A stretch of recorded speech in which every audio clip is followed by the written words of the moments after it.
And Lala. From iHeartRadio's 103.5 KTU, the beat of New York. You can listen to us 7 to midnight from Monday through Friday. And you can see us on The Amazing Race on CBS Wednesday nights at 9 p.m. Eastern Time. We're just chilling here with Elias on The Man Cave Chronicles.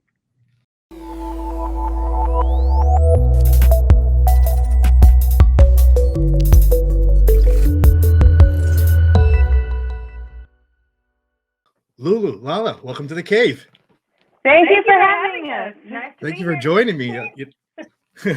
So, the listeners and the viewers, they'll see you in the new season of 33 of The Amazing Race. It's been a wild ride for you two. It sure has. It has been crazy. We've had her ups, we've had her downs, and there's still more to go. That's right. So, let's start from the beginning. I want to know, how did you get involved with this, and what was the process to getting picked for this? We had always wanted to be on The Amazing Race. We had seen a couple of the seasons before, and we always thought, wow, what a cool show to be traveling the world. And it's like doing obstacles, and I mean, how hard can it be? Right. And so when we got the call, we were like, is this for real? Are you guys serious? Do you want us to? And we're like, yeah, let's do it. And so we did an audition tape to see, if we were going to qualify to be on The Amazing Race. And we did. And so once we knew that we were in, we were like, holy crap, we were I can't believe we're doing this. We were excited. We didn't really know what to expect, because one thing is watching the show, but then actually doing it, whole different ballgame. Yeah. Wow. So, what was the final, okay, we're really going to do this. We're going to jump right in and do this. What was the... I think it's because we're not really well traveled. I mean, we've traveled within the United States because of work and stuff. Right. But to say that we've gone to different countries, we really haven't. Maybe just one, or El Salvador, which is where our dad is from, and we're El Salvadorian.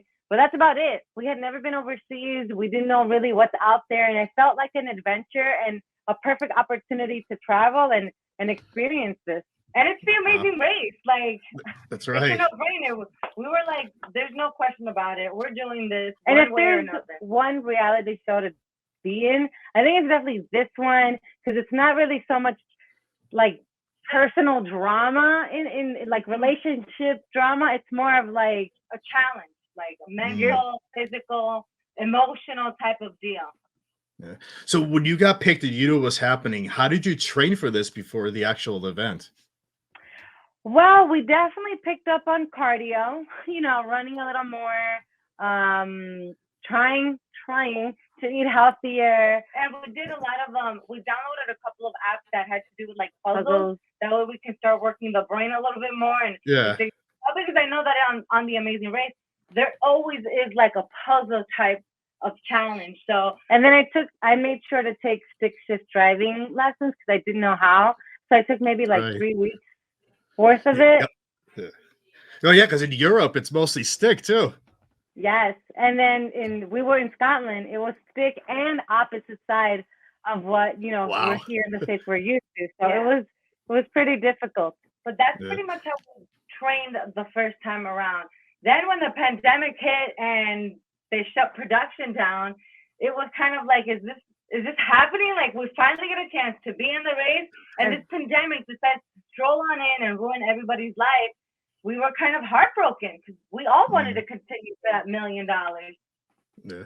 So for the listeners or viewers, usually when I was doing some research, usually a season averages about 28 days. How many days were you in? How many days were you in before it shut down for almost 19 months? I want to say we were there for 3 weeks or maybe 2 weeks. 2 weeks. 2 weeks in. We had 3 legs done, and that's when we just completely stopped. And I believe we were in our hotel rooms in Scotland for about 4 days, trying to figure out what's going on, what's happening. They keep you in the hotel room, and you're not allowed to wander off into the lobby or anything unless you're told to do so. So all we had was a television, and all we kept seeing was this bad news about this pandemic, this coronavirus. And don't get me wrong, all of us collectively wanted to continue to keep racing. But, kudos to CBS and the entire production company, because they were like, no, safety first. And not a good idea. We're just going to stop, and hopefully we can restart whenever this thing fizzles out. So at first, when everything shut down, I mean, nobody knew you guys were gonna be shut down for 19 months. Were you getting updates? Was it at first at the beginning we're like, okay, maybe we'll be off for a month, maybe 2 months? Like what was happening Yeah. behind the scenes with that? Well, it So- wasn't. No, we didn't really get updates we every did. month. No, not every month. Not every I want month. to say for the first month and a half, they did check up on us. They wanted to make sure, Yeah. how are we doing? Are we If we- okay? If we had gotten sick or anything like that. And then after that, when things got really serious, it was just like, Nobody. flat line. We just waited to see what the world was going to do. And I feel Honestly, we thought that the season was gonna be a wash. yeah, we thought it was Wow. going to be a flop and we weren't going to be able to do this again. But then come July, in the summer, I want to say, we got hit up again by production and they were like, hey, Would you feel comfortable coming back? Is there anything that's holding you back if we do bring the show back so that you guys can finish? They asked a lot of questions just to feel out really what we felt. because And they wanted to make sure that we were going to be comfortable going out back into the world to race. And so as soon as we got that call, we were like, hell yeah. I don't care, come soon. We're good. We got this. So for the 19 months, did you still like go through like the training just in case you guys were gonna get that call to go back? Like what did you do for those 19 months? We did nothing. No, just so kidding. for the beginning of the first 19 months, let's be real, we really didn't train because We had a lot going on. Our grandmother passed away, and then work. There was a lot of stuff, just family. There's so much stress personally with work and stuff that so we kind of didn't. took a backseat on the whole training because after we came back, we didn't know. So for about 3 or 4 months, we were kind of like up in the air. So we kind of were just like over everything. And then when we got that phone call, then that's when we're like, oh, we need to get back into shape. We need to start doing our research. We started like memorizing flags again and major cities, how to say things in different languages, stick shift driving as well. I picked up on a few courses again so I could remember how to drive. And then we also looked at each other and realized that in the first 3 legs, we were kind of like horrible getting along. We were fighting a lot, which is it's not normal for us to fight. We're so close and we work together, we live together. So to see us react the way that we reacted, it was like we had pent up energy and resentment, and we spoke about it, and we figured we need to start really like listening to one another and not making each other feel bad, because that's what we were doing. And then that's what we said, if we go back into the race, we're not going to act like that. We're going to be civilized. We're going to act like humans. We're not going to be babies about it, and we're just going to run the race and worry about that. No other teams. Yeah. So now let's jump into a couple of the challenges. What's been some of the fun challenges you guys have done? What has been the ones that you don't even want to do it again if it ever comes up? By far, my favorite challenge is the bungee jump. I'm not scared of heights, but I mean, throwing yourself off of a bridge, that's not, I don't like to put my life in danger either. So it's something that I thought was always cool, but realistically, I don't think I would ever do it. But since I had the opportunity, I'm taking full advantage of this. I was so excited. I was actually super jealous of Lala because I wanted to do the bungee jumping. But since I had gone skydiving a while back, I was like, okay, it's only fair that she do this challenge. I think for me, the most fun to me was climbing that Mount Santis in Switzerland. The views were gorgeous, and I never thought I'd be able to do something like that. I'm very asthmatic. The air up there was very thin, and it was just something that I don't know that I'll ever have the opportunity to do it again. But just being up there, one with nature and looking around at all the different countries, it was just magical. Yeah, magical. How do you pump yourself up to do some of these without the fear? Everybody has a fear of something. How do you pump yourself doing? The biggest fear for us was waking up in the morning and not knowing what are we going to do and where are we. Yes. We never knew. Because in past seasons, you're given a clue and you have to run to the airport and you already know what city, what country you're going to. This time around, because there was no commercial airports or taxis or buses, but they never told us where we were going. We were always just wondering. We're on this charter plane and we're looking out the window like, where are we going? What mountain is that? Over the Atlantic Ocean, the Pacific Ocean? We don't know. But when it comes to like bungee jumping, my thing is just don't even think about it. You just got to do it, because the moment you start thinking and hesitating, then it'll hold you back. Honestly, the adrenaline kicks in as soon as you begin the race.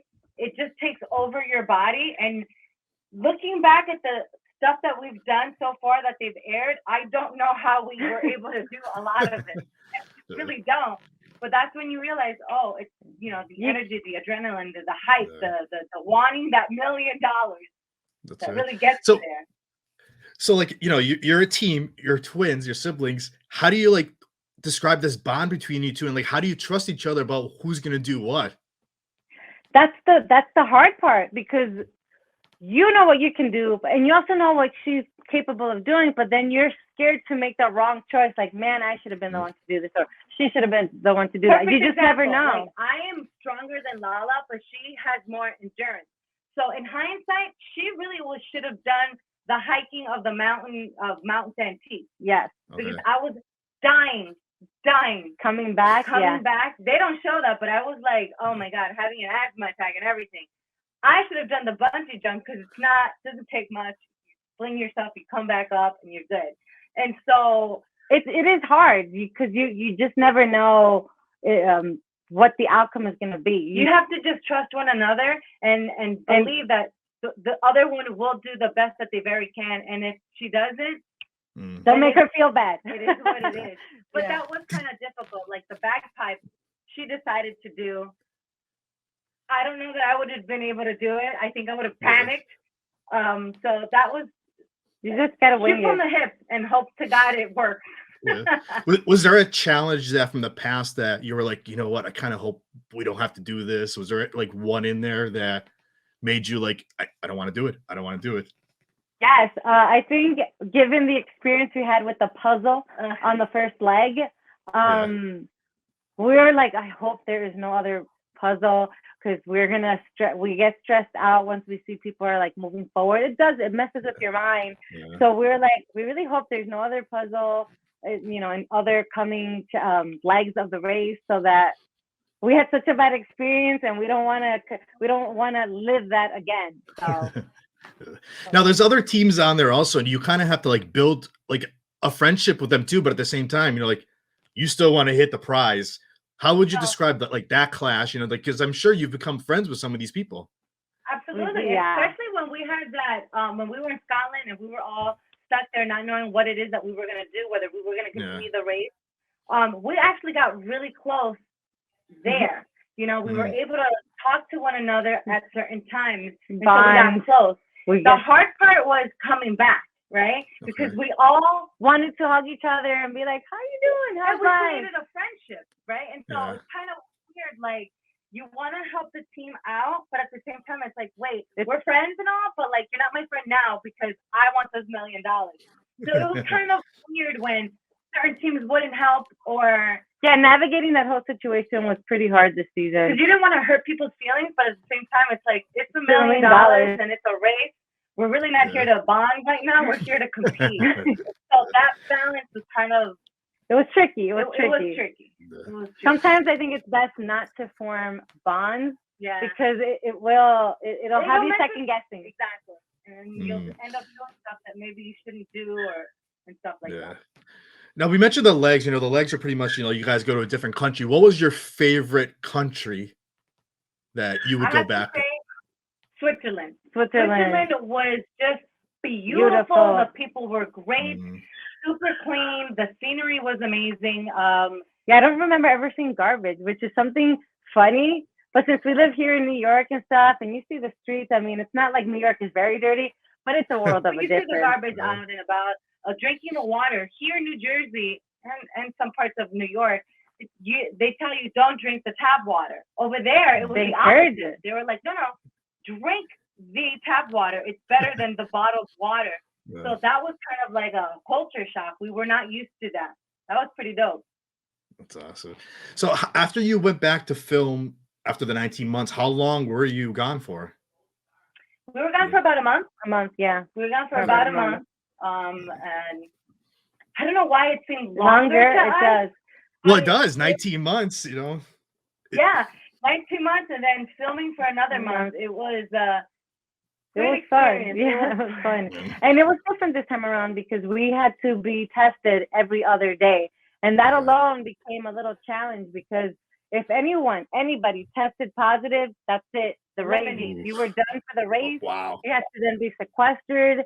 And that's why we were like, well, this would really be a crappy way to be out of the race because of COVID, because no one really has control over that. It was kind of funny because we'd kind of make it into a challenge. Like, we all be waiting like, oh, all right. I hope I don't test positive here. Like, who's going to test negative? Who's going to test positive? But luckily, nobody on the entire team, including production, ever tested positive. In fact, we felt safer on the Amazing Race than what we do now, than how we feel now. That's great. Now, for the listeners, the viewers that are tuning in, for the Amazing Race fans, what do you want to tell them? Well, first is thank you for watching. We truly appreciate it and for supporting us. But if you ever think about being on the Amazing Race, do not take it for granted. Prepare. 4 weeks of 6 shift driving is definitely not enough. You need to take at least 3 months. Learn how to read a map because you're going to need it. And also, if you were given the opportunity, take it. Do not hesitate. This is one experience that will live on forever and you won't regret it. Yeah. 100%. Get the cardio in, get to build up the strength. You're going to need it. And I'm sure you don't get a lot of sleep either. No. Here's the thing.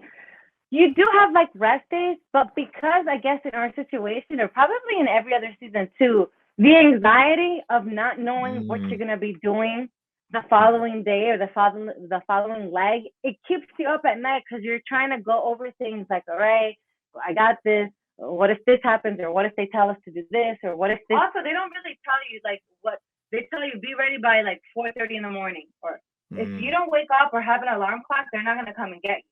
Like you have to make sure that you wake up on time, and are prepared for anything. And so the fear of not hearing the alarm clock because you're so tired from racing all day definitely messes with your mind. And so that's where the anxiety starts building up. I have to say, the anxiety that we went through on the Amazing Race is like no other. It's not like no other. Very challenging.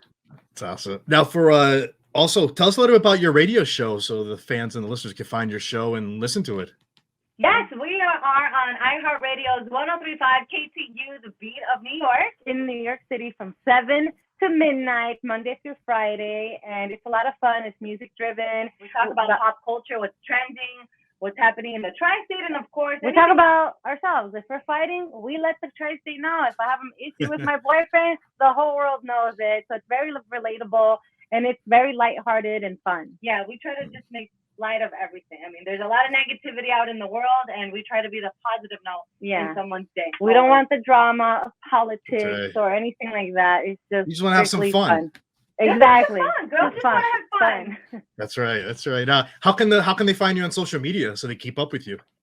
You can find us on Instagram, on Twitter, on Facebook at Lulu Ilala. That's LULUY. LALA, and on TikTok as well. Oh, TikTok as well. And then YouTube, you can find us with Lulu Ilala as well. It's all Lulu and Lala. Straight down the line. Very easy. Or you can go to luluilala.com and everything's there. Perfect. I want to thank you for coming on. This was a fun conversation with you. Thank you for having us.